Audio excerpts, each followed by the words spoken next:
What's the worst part of having a child? Story 1. Reflections on the cost of rearing children, including worrying about them. Bearing children can put a real strain on a woman's body, with permanent and sometimes severe effects, including the death of the mother. I had no risk factors for problems, but had to have my uterus removed after the last one was born due to irreparable medical issues, not cancer. It's the cost of doing business and pales in comparison to worrying about your children as they grow. I've been fairly lucky in that regard, but I was more than a bit tense when I found out that 2 people had been shot, 1 dead, right in front of my Chicago-based son's apartment. A stray bullet could easily go into their living room. In fact, when my son got home from work and saw the crime scene tape and the like, he immediately called me to tell me he was okay, on the off chance that I would have read about the shooting on the news. Another son had someone pull a gun on him while he was doing his job, entertainment field. That got my attention as well. Another son got hit by a car while he was riding his bike, in a very bike-friendly city. He could very well have died, but he didn't. He hadn't even made his way home when he called me, very shaken up and needing someone to talk to. My daughter was super sick with severe morning sickness with her 3rd baby, many trips to the ER and some hospitalizations. I nursed her through it, wishing I could take her place. Things were looking good, but she ended up losing the baby at about 20 weeks. Her losing the baby caused me the most heartache of anything else I've endured with my kids. My own parents had to live through me almost dying in a childhood accident. Seriously, this close to death. Another option than death would have been paralysis. Another, brain damage. I can't imagine what they went through as I lay there in the ICU with machines keeping me alive for a few weeks, followed by a few more weeks on a regular ward. I can only try to imagine their relief when I made a full recovery. Still not as bad as what some peers have endured. Kids getting addicted to drugs, some ODing, getting into relationships with abusive and violent people, making poor decisions like dealing drugs. One distant cousin lost his life that way. Dying from cancer or another deadly disease. Dying at the hands of a drunk driver. Making foolish choices and ending up in prison. The kid of a friend ran away from home in high school. Not a bad kid, just 2 crazy teenagers convincing each other that a spontaneous road trip would be fun, with crappy planning, not enough money, an unreliable vehicle, convincing themselves they would pick up odd jobs along the way. My friend, his father, was sick with worry. The kid ended up straightening out, going to college, and getting a regular job. But my friend still looks back at that time in their lives with a shudder. Story 2. If they're born with severe disabilities, you will need to take care of them or make plans for their care for as long as they are alive. It's heartbreaking. Many marriages don't make it. My utmost respect to parents of special needs children. My family and I run care homes for adults with disabilities. We empathize with you. Some parents just drop them off at our doorstep with a suitcase and never look back. Not even a visit ever. Some of the parents are in their 50s or 70s who never had a break and never wanted them in a care home because of the guilt they would feel leaving them with someone else. But after a certain point, they physically and mentally can't handle it. To those parents, I hope there are options and programs where you live. Just know there are homes and caregivers who devote their lives to make sure you and your loved ones are in good hands. We are governed by regional centers and the state, so rest assured we feed them well, have really nice housing conditions, integrate them into the community, and act as an extension of their family. It's nice to have their families visit once in a while to see their loved ones are in good hands, and you can tell they've made peace and are sleeping well with their decision. Story 3. On the bad days, I try to remember this. I try to remember I won't know the last time I will pick my kids up, the last time they need me to put on a piece of clothing. I won't know the last time of any of these menial tasks I do every day that feel cumbersome and frustrating sometimes. If I'm fortunate, it will be then growing up into independence. If I'm not, well, no one is guaranteed tomorrow. On the bad days, I try to remember it goes so freaking fast. My 3-year-old today turned and she looked at me from the dinner table and said, "Mama, I don't need a sippy cup anymore. I'm a big girl." It didn't really hit me until writing this comment that it's another example of what passes generally unacknowledged and quickly forgotten. When I'm at the end of my life, I will not regret the dishes waiting to get done or not getting more work done, but I will regret the moments I took for granted that so many are robbed of. Thanks for coming to my existential crisis TED Talk. Story 4. Parent of a disabled, medically complex child here. The whole situation kind of shattered my world. I have 2 other kids that I'm trying to give a full and happy life to. My wife and I are a great team that accomplishes amazing things. But that's all we are. We don't have any kind of relationship. Meeting other parents in similar situations, I've found that we speak a different language than the rest of the world. Medical experiences and home circumstances, I can't relate to more typical parents anymore. It gets better when your kids are more independent. Well, what if they never are? We're so glad to be done with diapers. I don't have that to look forward to. Have someone else watch your kids while you go away for a vacation. We are operating medical equipment. There's no break. Lose my job equals lose my insurance equals we're screwed. Even if I just change jobs and my new benefits don't cover what we need. Still, I'm fortunate that I can separate the situation from my daughter. She is the sweetest, happiest, most beautiful child. Story 5. Having to deal with their total lack of self-preservation. They are creative and come up with all kinds of ways to try and kill themselves. Keeping ahead of the game is exhausting. My son is 3. He has this globe with name tags that go into the continents. He was having a nap today, and we told him he had to put the continents away. He tried to swallow one of the name tags, like right in front of us, fired it in his mouth, and began to choke. I'm glad we were both there. That globe has gone away for a while. My 10-and-a-half-year-old has run into the same pole at school twice this year. Even her teachers are questioning her since she's been at this school since 1st grade and knows there's a pole there. So far, just a bump on the head and busted lip, but it's only a matter of time before it's a concussion or worse. We just shake our head and move on now because her little ADHD self does not have spatial awareness. Story 6. For me, it's giving up a part of myself that I will never get back. Don't get me wrong, I would choose to do it every time, but there's a mourn of a previous self, and the sacrifice I need to do to become the best father I can be, and that can be hard sometimes. I struggled hard with this, until recently. For me, it took almost a total reinvention of who I was, and learning to love myself, to find some peace with it. We have 3 kids. The oldest is 7, and they occupy the majority of my time and headspace. Once I radically accepted that life was never going to be what it once was, I could start looking forward to who I wanted to be. Found hobbies that could be interrupted. I went back to college, started working out again. It was rough for a while, but I was either going to get over it or go totally insane. Story 7. My top thing I tell expecting parents is you no longer sleep when you see fit. Tired? Too bad, you've got responsibilities and a human to keep alive. This worsens because not only do you wake up when they do and go to sleep after them, but you're also inclined to stay up later for doing whatever grown-up stuff you enjoy. I'm so guilty of staying up way too late to watch shows that aren't exactly kid-friendly. My wife is into the true crime stuff, so we get the kids to bed, then stay up until 1 or 2 some nights watching stuff. Guess who doesn't give a care? The kids. They're up at 7 or 8, ready to rock, and I'm yet to find their snooze buttons. I'm fortunate to function well on anything over 6 hours of sleep. Her, not so much. She's currently passed out on the couch as I type this, for the exact reasons listed above. Story 8. Worrying about how the outside world will treat them.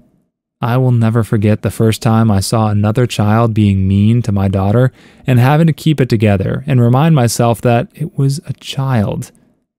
Shats are difficult. When I learned that some 10-year-olds were playing keep away with my 4-year-old's hat while my 6-year-old tried to get it back for him, that was a crappy day. There's no describing the feeling of seeing that stuff. I'm not my nephew's biggest fan.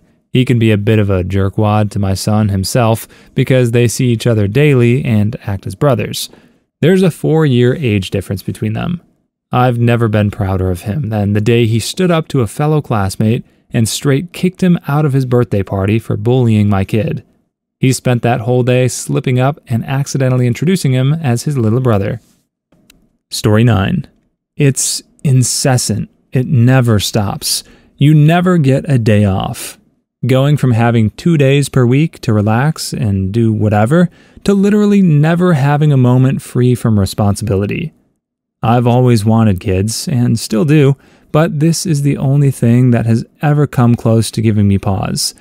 Both my siblings have young kids, and I cannot get over how constant it is. From the second the kids wake up to when they finally shut their eyes, it's nonstop. Then they get maybe an hour or two to themselves, which is mostly spent tidying up, etc., before the nighttime stuff starts. Baby crying, toddler coming into bed, nightmares, etc.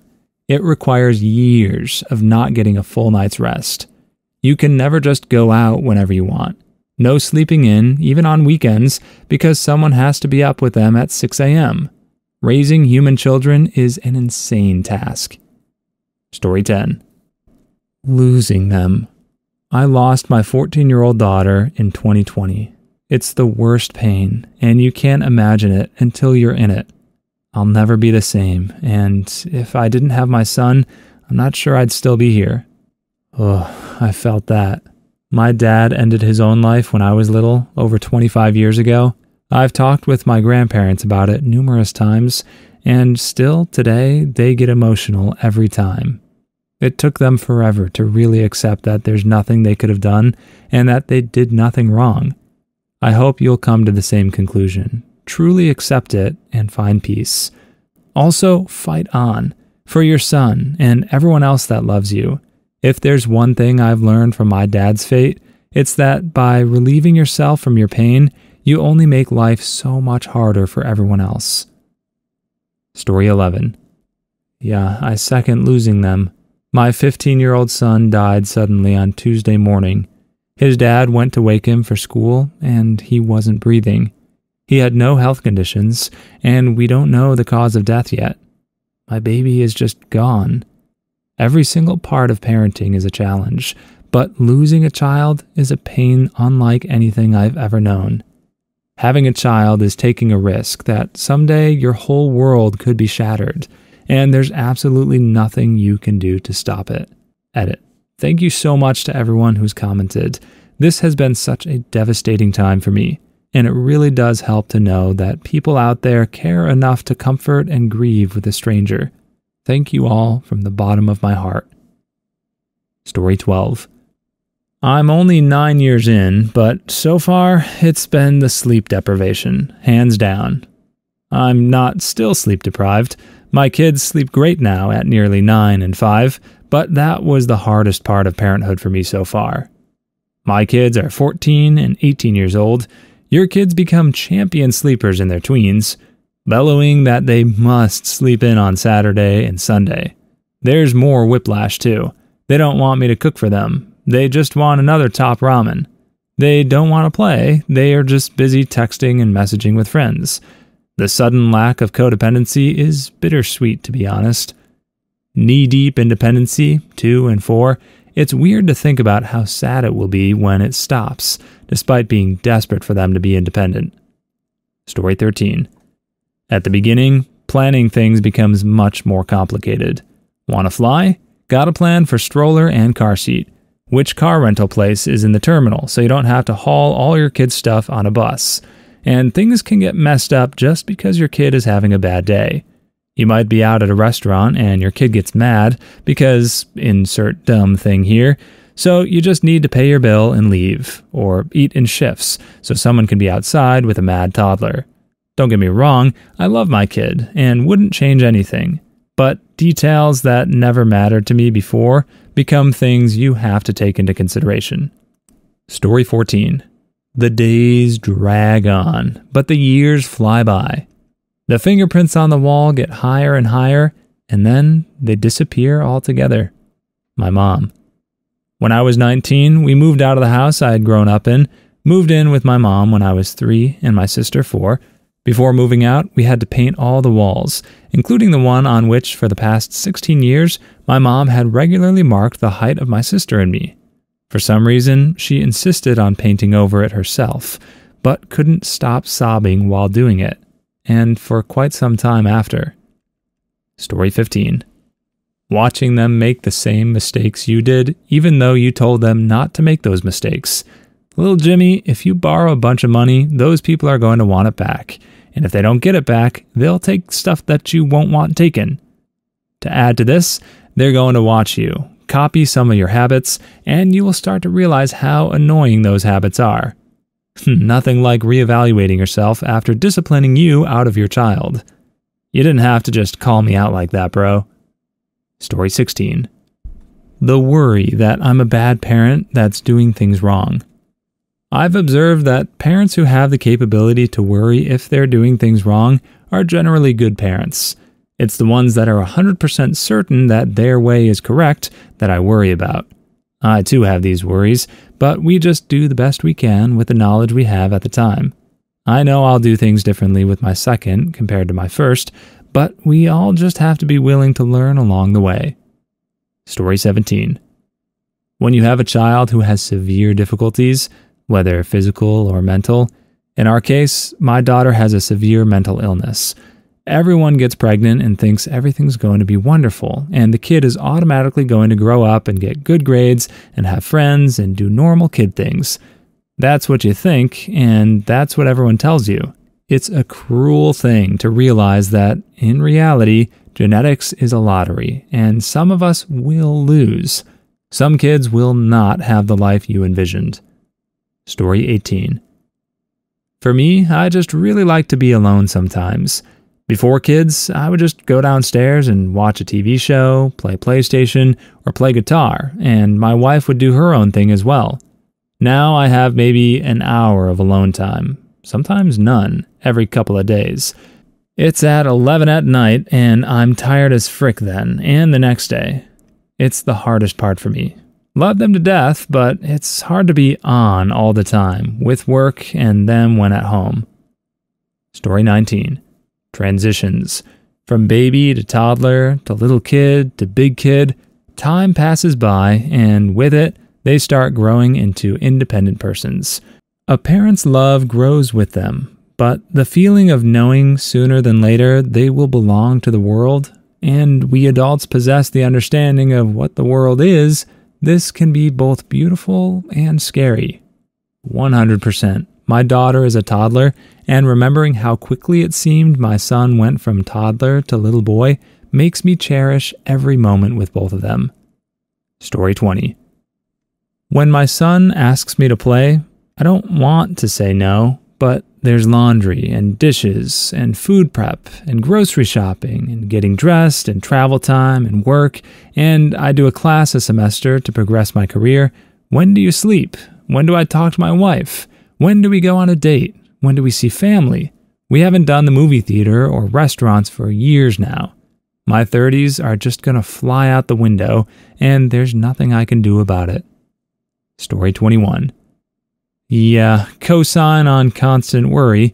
Having a kid is like having a little piece of your heart running around in the world. When they're sick or get disappointed or just feel sad, it's worse than having it happen to you. Yet, at the same time, you need to let your kids work through those things to learn to handle them on their own. If you give in to the worry and try to shield them from everything, you risk creating harmful codependence. So it's a constant struggle, but worth it. Story 22.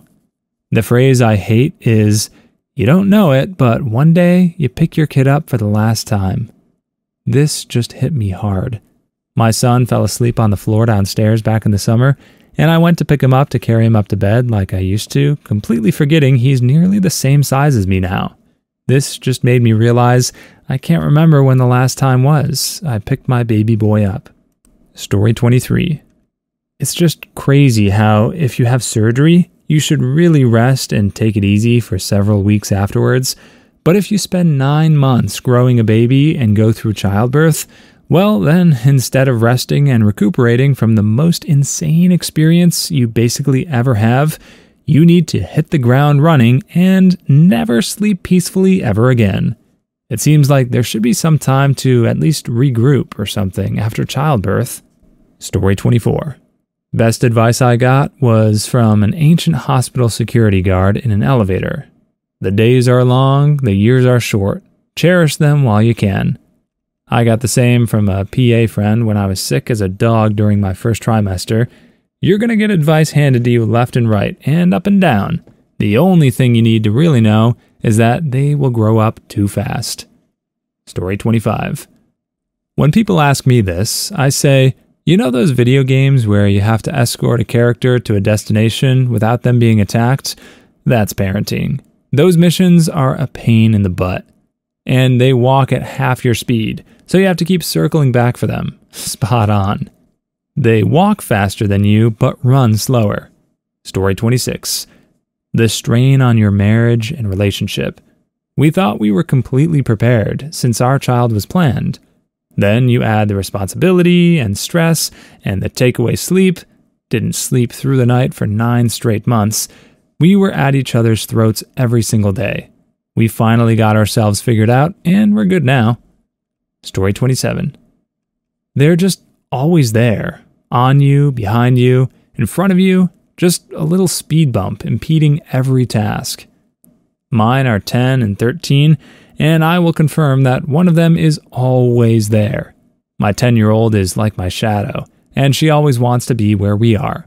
I love her dearly, but good Lord, let me breathe. Story 28. Having to take care of a sick child when you are also sick. For me, that has been the most challenging part so far. I always manage to catch their bug just as they start getting better, so kiddo is back at 100% and wanting to charge around and play, all the while I'm struggling to even think. Story 29. Your life's no longer yours. By the time you get home from work, sort tea, sort kitchen, get them in bed, you've about an hour before you gotta go to bed to start it all over again. When I say tea, I mean dinner or supper, not a cup of tea. Story 30. I think most children learn way more from how their parents live their life than from what their parents try to actively teach them. So as long as you love your kids and live a reasonable and healthy life, you're probably doing okay already. Story 31. Haven't seen anyone mention the strain it can put on your relationship. It's immensely difficult to communicate properly when you're stressed, worried, and sleep deprived. Work on your relationship as much as you do at being a parent, and you'll have a good foundation. Story 32. It's like taking a second job that lasts 18 plus years with a 24/7 schedule with no holidays or sick days. And no second paycheck. It's actually like you're paying your second salary instead of getting one. Story 33. The loss of freedom. I can't just go somewhere. Even with older kids, there's so much planning and thinking and getting ready. I miss being able to just decide to go somewhere and go there. Story 34. The weight gain. During the pregnancy, I gained 35 pounds. My belly has stretch marks, my boobaloobaloobies are all saggy, and it's not even fair because my wife only gained like 15. Story 35.